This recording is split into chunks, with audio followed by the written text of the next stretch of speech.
judicial. Peculiaridade daqui. Tá? Geralmente, se tem autorização judicial, geralmente o menor não comparece. Comparece só aquele que o juiz deu poderes para representá-lo, ou assisti-lo eventualmente. Aliás, na verdade, seria um caso de assistência que só fala do menor relativamente incapaz. E nesse caso de assistência com autorização judicial, aqui eles pedem obrigatoriamente o comparecimento de ambos. Tá? Então, na assistência, ele também comparece o relativamente incapaz. Eita, aí.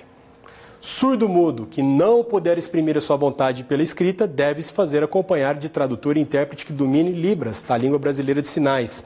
Tá? O mesmo que segue na regra também da língua estrangeira. Então, aqui no caso, é o próprio intérprete de Libras, desde que também, né, o titular, né, o delegatário da serventia, não conheça, né, saiba falar, ou tenha, né, o domínio de Libras, tá? Eu particularmente tive, né, um caso na minha família, né, minha tia, né, que foi tabelião de protestos, ela falava Libras. E lá no município em Rio Preto tinha muito surdo-mudo, muitos. Eles compareciam lá e era aquele papo silencioso, né, deles ali, né, o tempo todo, e ela explicando passo a passo do que era feito, mas eu ficava olhando um bom tempo aquilo lá, falando, gente, mas que entendimento bem peculiar, e é muito difícil. Eu cheguei a falar para ela uma certa ocasião, tia, me ensina um pouquinho, mas deu uns 15 minutos, eu falei, calma, não vai dar, pera que não vai fluir não, porque é muito complicado mesmo. É bonito quem consegue dominar isso, tá? Eu acho bem admirável. E dentro de uma serventia, nossa, ajudem muito, porque os surdo-mudos, coitados, eles sofrem muito mais do que os estrangeiros quando vão numa serventia para praticar um ato. Para quem já teve que atender, eu lá em Orindiúva tem alguns lá que sempre comparecem na serventia, é difícil mesmo, a parte deles de compreensão é bem dificultosa, né? Quando você não tem que fazer tudo por escrito, que às vezes é bem complicado, né? Às vezes eles se negam, né, ficar digitando e mostrando, né? Eles ficam bravos, aí quer tentar argumentar, aí eles fazem um sinal, você não entende nada daqui e dali, e fica aquele negócio até a hora que vai, finaliza o ato, eles leem, aí falam, tá ok, tudo certo, agora vai. Então dá tudo certinho. Mas realmente é um desafio muito grande. A integração é muito complicada.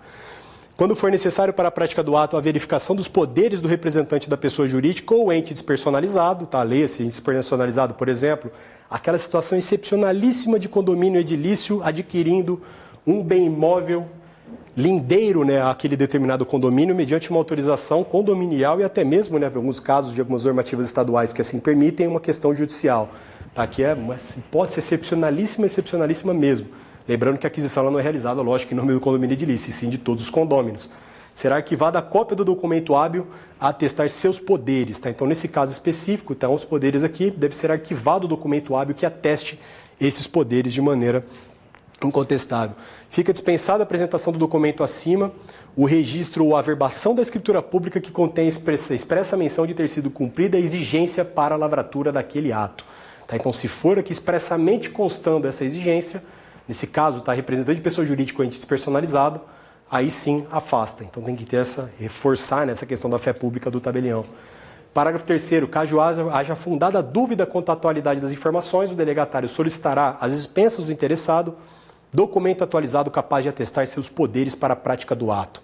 Tá? Então aqui ele pode solicitar uma eventual atualização. Isso aqui acontece muito, né? A escritura lavrada antiga vem a ser registrada 10 anos depois, e aí tem uma certa dúvida, né, sobre poderes, etc., no próprio ato, né, que foi praticado, e pode, então, nesse caso, exigir essa comprovação. 484. No ato em que o estado civil for condição relevante, deverá ser exigida a certidão de nascimento ou casamento do interessado. E o estado civil relevante de nascimento quando? Inventário e partilha. Você tem que provar que a pessoa é solteira e também a filiação dela, para com o decujus, né, que veio a falecer naquele caso. Ou ainda do casamento do interessado, basicamente, né, em todos os regimes de bens. Até uma questão muito estranha, né, eles pedirem aqui somente quando for relevante, porque o Estado Civil basicamente interessa quase todas, né? Então é quase que implícito isso, né? Dificilmente você lavra uma escritura sem a apresentação de pelo menos uma das duas certidões. Fica dispensado da apresentação do documento acima o registro ou averbação de escritura pública que contenha a expressa menção de ter sido cumprida a exigência para a lavratura daquele ato. O mesmo da regra anterior quando se trata de pessoa jurídica. Parágrafo 3º, caso haja fundada dúvida quanto à atualidade das informações, a mesma coisa, um delegatário solicita às expensas do interessado uma nova certidão. Tá? Então não é só o documento, como a gente tratou aqui, documento atualizado, e aqui é uma nova certidão, assinada com o uso de certificação digital e enviada por correio eletrônico ou congênere. Tá? Então nesse caso aqui vem por meio eletrônico. Na hipótese de a serventia de registro não dispor da certificação digital, será repassado ao interessado o custo da remessa de certidão por correio. Então, o parágrafo 3º ele prefere a digital do que a física, tá? A remessa de certidão física. Se o envio da certidão retardar a lavratura do ato, fica o delegatário autorizado a realizá-lo com base em cópia, remetida via fax, correio eletrônico congênere sem prejuízo do arquivamento do original. O fax vai ser meio difícil utilizar hoje em dia. Hoje é bem difícil, né? Hoje, basicamente, hoje você pede um documento digitalizado, a pessoa tira a foto, manda no WhatsApp, fica tudo torto, assim, tremido, os números tudo apagados, fala, manda de novo, aí tira do verso, é uma bagunça, né? Mas o fax realmente está bem, foi quase que abolido, né, do nosso sistema. Mas ainda tem sua viabilidade, né? Tem seu prestígio aqui nas normas ainda. Parágrafo 6º, nos atos em que a autorização conjugal for indispensável, deverá ser realizada a qualificação do consorte e a indicação do regime de bens e a data do casamento. Tá, então aqui, né, eventualmente, né, na alienação de um determinado bem, ou bem imóvel, né, que exige autorização, nesse caso, então, tem a qualificação do consorte e a indicação do regime de bens e também a data do casamento. Então, bem completinha a indicação aqui. Todas as assinaturas lançadas nos documentos oriundos da serventia serão identificadas. O que significa isso? Depois da assinatura, coloca o nome da pessoa. Fala quem é que assinou aquilo lá. Isso praticamente é uma constante. Para a segunda fase tem uma relevância tremenda isso aqui para vocês. Porque você sempre coloca a assinatura e do lado nome da parte. E fecha aquela escritura pública. Escritura, o ato de registro de nascimento, por exemplo, na declaração, o óbito, etc. Nos atos em que o interessado e as testemunhas não souberem ou estiverem impossibilitados de assinar, colher-se-á a impressão digital devidamente identificada e preferencialmente do polegar direito e assinarão a seu rogo, pessoa capaz e 2 testemunhas desse fato, com menção das circunstâncias no corpo do termo. Aqui segue muito igual a regra do Rio Grande do Sul, tá? Que é diferente da nossa lá de São Paulo, que exige somente a pessoa a rogo. Aqui vem a rogo e 2 testemunhas. Tá? No Rio Grande do Sul tinha muito isso. Caiu inclusive na prova várias vezes lá. Acho que foram 2 ou 3 questões que falavam sobre testemunhas. Uma que fazia 2 questões erradas e uma que era correta, que tinha as 2 testemunhas. Então aqui assinou a rogo, capaz e testemunhas, tá? As 2 testemunhas. Então além do que assina a rogo, né, o rogado, entram 2 testemunhas também no ato. Caso seja impossível colher a impressão digital, deverá haver a captura da imagem facial do interessado. E tal circunstância deverá estar justificada no corpo do termo, sem prejuízo das exigências previstas no caput. Eventualmente, tá, se não, a impressão digital aqui prefere ser o polegar direito, eventualmente o dedo que a pessoa tenha, mas, obviamente, né, pode ser que a pessoa não tenha os 4 membros. Tá? Ou seja, nesse caso, não tem outra saída que não você tirar uma foto dela.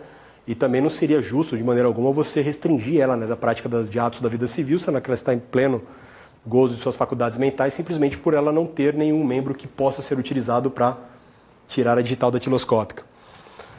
Para o ato decorrente de declaração de pessoa portadora de deficiência visual, deverá o delegatário fazer-lhe a leitura do documento, que não é obrigatoriamente, né, você não vai falar com a pessoa com deficiência visual, ler o ato. Tá? Isso é quase que implícito.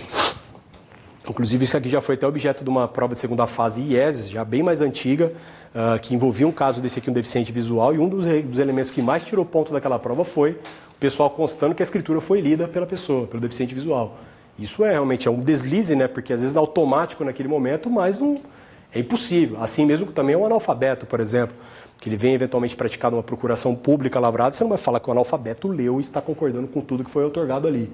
É óbvio, né? Foi lido para ele. Tá, para que ele tenha compreensão disso.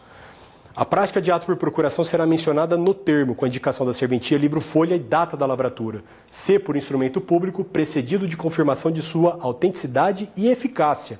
Tá, então aqui é feita a confirmação, né, de que realmente não houve nenhuma revogação, um subestabelecimento sem reserva de poderes, por exemplo, ou até mesmo uma renúncia de poderes outorgados. Se o instrumento público for de origem estrangeira, o delegatário fará referência ao número de ordem livre folha do ofício de registro de títulos e documentos onde foi registrada a procuração, observada a necessidade de legalização, conforme o caso. Leia-se, tá? Legalização ou apostilamento. Tá? Quando for um país signatário da Convenção de Haia, a gente não trabalha mais com a legalização, e sim com o apostilamento. Somente serão aceitas procurações por traslado ou certidão, ou, quando se tratar de documento particular, o original com firma reconhecida, tá? Então, cuidado, tá? Cópia autenticada de procuração particular não vale, tem que ser o original com firma reconhecida. Aí a procuração também, quando utilizada, será sempre por traslado ou certidão, tá? Cópia autenticada do traslado, não. Tá? Então aqui a exigência que faz aqui é justamente para não colocar eventuais cópias.